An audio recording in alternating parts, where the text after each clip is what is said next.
خطبہ ہے جناب محمد رسول اللہ صلی اللہ علیہ وسلم کا، پڑھا جا رہا ہے یا تو مکہ مکرمہ کے ماحول میں یا مدینہ منورہ کی فضا میں۔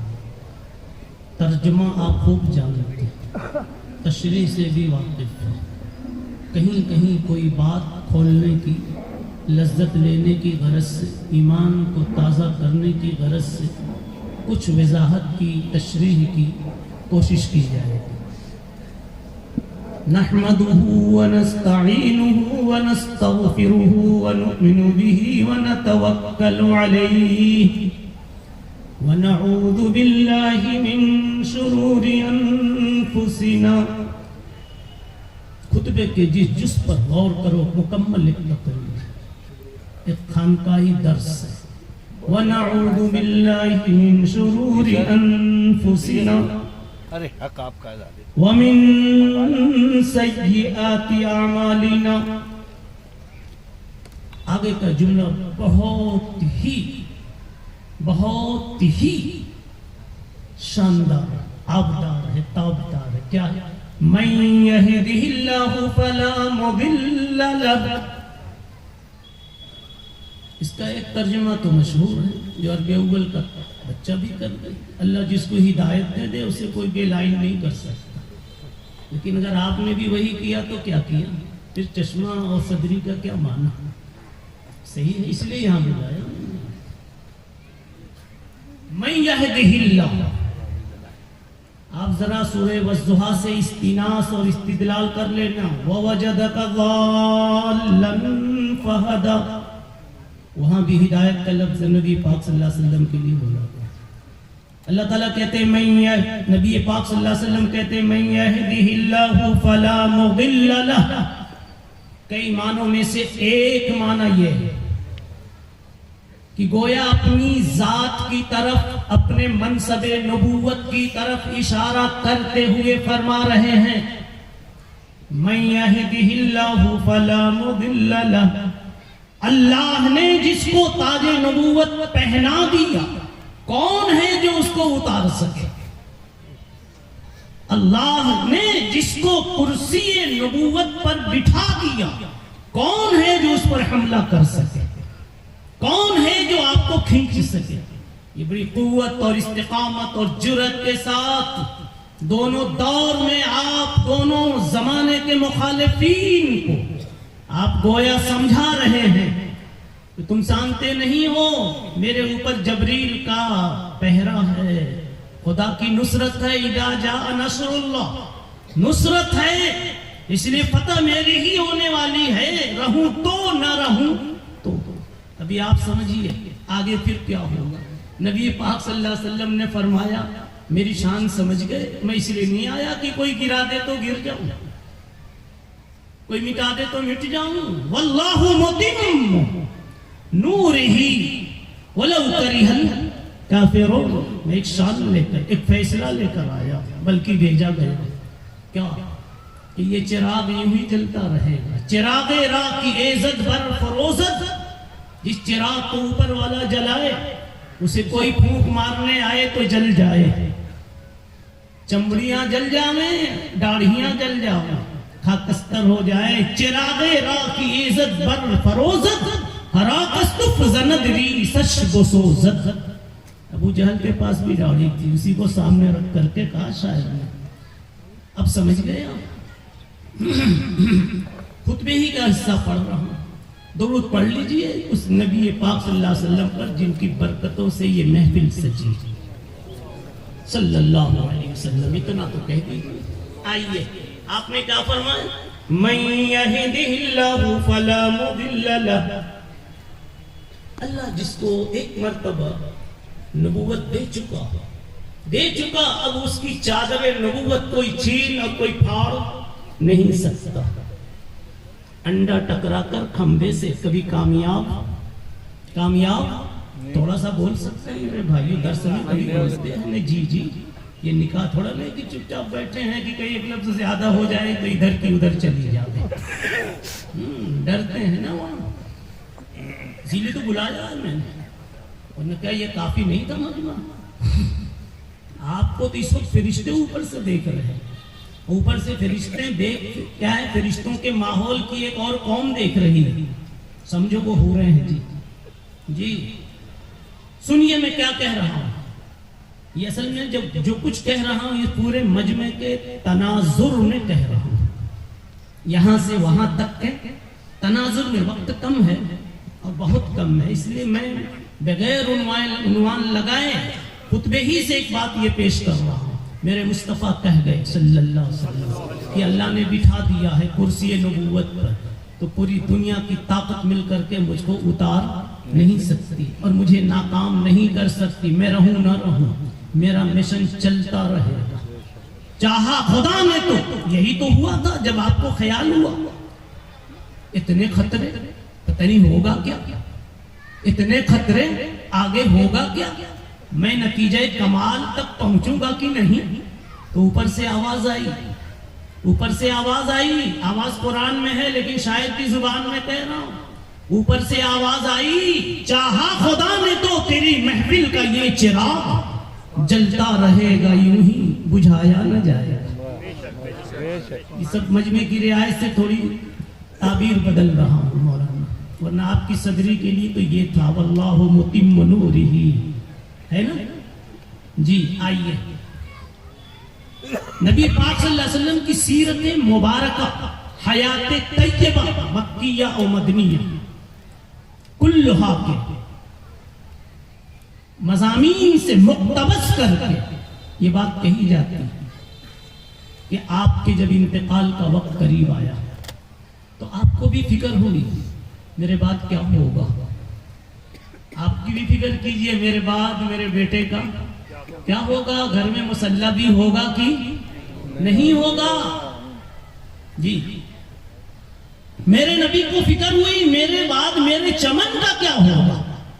اور اوپر سے پوچھا جا رہا ہے کہ میرے مصطفیٰ کو پوچھو ٹائم ہو گیا ہے, آؤ گے یا ابھی اور رہو گے. ہم سے آپ سے نہیں پوچھا جائے گا جی, ہم تو کبھی ہاں نہیں کہیں گے. جی جلدی جلدی بڑھ رہا ہوں. میرے مصطفیٰ سے پوچھا گیا کیا, بولیے میری مضمون سے کھیلیے ٹوپیوں سے نہیں. میرے مصطفیٰ سے پوچھا گیا کیا, آؤ گے یا ابھی رہو گے. ہم ہوتے تو کہہ دیتے تھوڑے دن اور جینے دو نا, وہاں تو رہنا ہی رہنا ہے. جی نہیں, آپ نے فرمایا رب العالمین سے کہہ دو آنے کے لیے تو بے قرار ہوں, مگر سوچ رہا ہوں کہ میں نے جو 23 سالہ دور نبوت میں چمن سجایا اور ہر مطلوب پھول سے اس کو آباد کیا, ہر خوشبو سے اسے معطر کیا, ہر رنگت سے اسے ملون کیا, خوش نما بنایا. میرے بعد کیا ہوگا چمن کا, کہیں کوئی ظالم ہاتھ نہ بڑھا دے, کہیں سوکھ نہ جائے روٹ نہ جائے. خیال تو ہوتا ہے نا, جیسے آپ کہتے ہیں کہ میری دکان کا کیا ہوگا, ہے کہ نہیں. جی یہ سب نصیحتیں ہیں, لیتے جاؤ. مرنے سے پہلے یہ فکر ہو جانی چاہیے کہ جب مجھے روح فرشتے کے حوالے کرنے کا ٹائم آئے تو میرے بھی یہی فکر ہو کہ میرے بعد میری نسلوں کے ایمان کا کیا ہوگا. نہیں یہ نہیں, دکان کی بات آئیے تو معاملہ خطرے میں. آئیے رسول اللہ صلی اللہ تعالی علیہ وسلم نے یہ اپنا ایک درد اور اپنی ایک فکر سنائی, میرے بعد کیا ہوگا. میں نے کون سا پھول نہیں اگایا, گلشن کو کس رنگت سے رنگین نہیں کیا, کہیں سوکھ نہ جایا. اللہ تعالیٰ پوچھ رہے ہیں, اللہ تعالیٰ پوچھ رہے ہیں آؤ گے کہ آپ نے فرمایا یہ فکر ہے کہ میرے بعد میرے چمن کا کیا ہوگا. اوپر پہنچی بات, اوپر سے آ رہی ہے بات, آئی بات, کیا آئی کیا آئی. فرشتہ جا کے کہتے کہ گلشن کی ہر کلی کی حفاظت کریں گے ہم. باطل کے لیے ایک دھماکہ ہے اور آپ کے لیے ایک مزدہ ہے, خوشخبری ہے. ولیمہ سے زیادہ خوبصورت اس میں پیغام ہے. سمجھ میں آ رہی بات. ولیمہ سمجھو مسبوق بالعقد ہوتا ہے, مسبوق باللیل ہوتا ہے. ان کو نہ سمجھ میں سمجھ گئے. اللہ جزائے خیر دے حضرت مولانا مفتی یحییٰ صاحب دامت برکاتہم کو کس حقیر کو اتنے جبال علم کے بیچ بیٹھا دیا، اور اتنا بڑا مجمع. میں بیٹھا تھا تو مجھے رسول اللہ صلی اللہ علیہ وسلم کا کہ معجزے کی ایک کڑی، یہ مجمع اور یہ جلسہ اور یہ پورا نظام ایک کڑی کی حیثیت سے یہ سب کچھ دکھ رہا تھا. آپ بھی ذرا سجا کے دکھاؤ نا کہ آپ کے ماننے والے اتنے ہوں، دیوانے ہوں، مستانے ہوں، 1400 سال کے بعد تک ہوں. کسی کے بس کی بات نہیں. آئیے، اللہ نے کیا کہا؟ مصطفیٰ فکر مت کیجئے، میں نے تو کہہ دیا تھا نا، کام ہوگا اور پورا ہوگا. آ جاؤ، اگر آنے کا تیار ہو تو. رہ گئی بات چمن کی تو گلشن کی ہر کلی کی حفاظت کریں گے ہم، نہ جانے کس کلی سے گلستہ مہک اٹھے. ایک قاسم نانوتری کو بہت قریب سے چلو، اللہ اٹھاتا ہے، آگے خود کہہ لیجئے. ایک کسی ملک میں شاہ ولی اللہ کو اللہ اٹھاتا ہے، ایک کسی ملک میں سید احمد سرہندی کو اللہ اٹھاتا ہے، ایک کسی ملک میں قاضی مجاہد الاسلام رحمہ اللہ کو اللہ اٹھاتا ہے. آگے خود جملے لگا لیجئے. اور چمن کی سیرابی اور چمن کے پھولوں کو، ان کی رنگت کو، تحقق اور اس کے تحفظات کو اللہ دکھا کر سنا رہا ہے، سمجھا رہا ہے. دیکھو جو کہا تھا وہ ہوا کہ نہیں ہوا. اور یہی نہیں بلکہ میں کہتا ہوں یہ مجمع بھی اسی کی ایک کڑی ہے کہ پیغمبر کو کہا گیا سب ہم کریں گے، آپ آ جاؤ. اب کیسے کریں گے؟ شادی ہوتی ہے یا بڑا جلسہ ہوتا ہے تو محترم صاحب اس دن تقریباً نو ٹینشن ہوتے ہیں. کیوں؟ اتنے دیوانے ان کے ہوتے ہیں کہ کام بانٹ لیتے ہیں، کہتے ہیں یہ کام سب میرے ذمے، وہ کام، اور یہ آرام سے آج ہے. ورنہ دوسرے دنوں میں تو گاڑی لے کے پھرتے بھی رہتے آٹے کے لیے اور چاول کے لیے. کچھ سمجھ میں بات آ رہی؟ یہ مثال دے کے کہنا یہ چاہتا ہوں کہ نبی پاک صلی اللہ علیہ وسلم تو چلے گئے 23 سال نبوت کے پورے کر کے، لیکن اللہ نے یہ نظام بنایا، آپ آ جاؤ، آپ کے آنے کے بعد آپ آ جاؤ، اپنی آفس میں آ جاؤ، گنبد خضرا کے سائے تلے آرام کرو. رہ گئی بات آپ کی فکر کی تو اتنے متوالے دیوانے پروانے پیدا کرتا رہوں گا کہ وہ کام بانٹ کر کے آپ کی مرادیں پوری کرتے رہیں گے. قرہ ایک ٹیم ہے، حفاظ ایک ٹیم ہے، محدثین، مفسرین، فقہاء، مجتہدین اور اولیاء متقین، اور مال کے دھنی یعنی متصدقین. سمجھیں بات آ رہی؟ وغیرہ وغیرہ. یہ سب ٹیم ہے میرے نبی صلی اللہ علیہ وسلم کی. بتاؤ سب نے مل کر کے آج تک نبی کے کام کو سنبھالا کہ نہیں سنبھالا؟ اور قیامت تک یہ یوں ہی سنبھالا جاتا رہے گا. اور جو ظالم ہاتھ بڑھائے گا اور کسی الٹی سیدھی نظر سے دیکھے گا، نظام قدرت یہ ہے کہ وہ پنجے مڑوڑ دیے جائیں گے اور وہ آنکھیں پھوڑ دی جائیں گی. ہاں، کبھی ایک کوئی کھڑا ہو جائے گا ابن تیمیہ کے نام سے اور سب کو رسوا کر کے رکھ دے گا. وغیرہ ذالک مما یلی. اب تھوڑا سا ٹاپک بدلتا ہوں. یہ کیوں کہا آپ سمجھ رہے ہیں؟